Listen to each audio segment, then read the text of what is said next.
Gabapentin and pregabalin are both narrow-spectrum antiepileptic drugs, sometimes used as adjunctive therapy for refractory focal seizures with or without secondary generalization. In this sketch, gabapentin will be represented by this ice cream truck.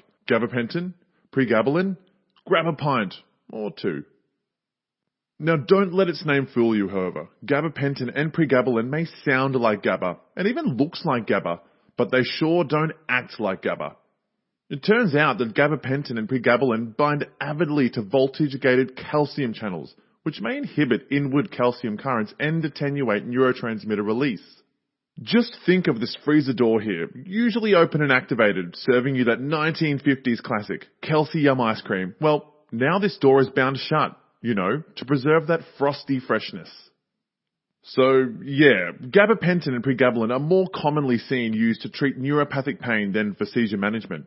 Both gabapentin and pregabalin have proven efficacy in several neuropathic pain conditions, including post-herpetic neuralgia and painful diabetic neuropathy.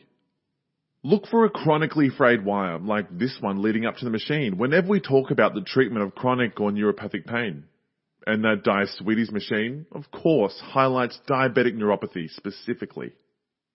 These agents have also been shown to be effective in the treatment of fibromyalgia, a condition that involves widespread pain in muscles, joints, and soft tissue locations, all in the absence of distinct lab or physical exam findings, just like the absence of distinct flavour or nutritional value in our recurring symbol for fibromyalgia, fibre bars.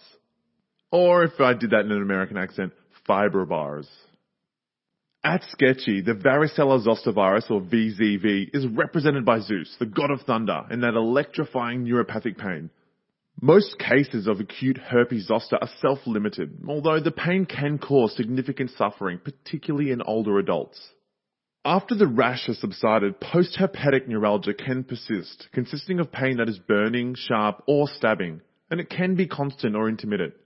More than 90% of patients with post-herpetic neuralgia also have allodynia, defined as pain evoked by normally non-painful stimuli such as light touch. Gabapentin and pregabalin have shown efficacy in reducing the pain associated with post-herpetic neuralgia. Tricyclic antidepressants may also be effective, and be sure to check out our tricyclic dodgeball sketch for more information.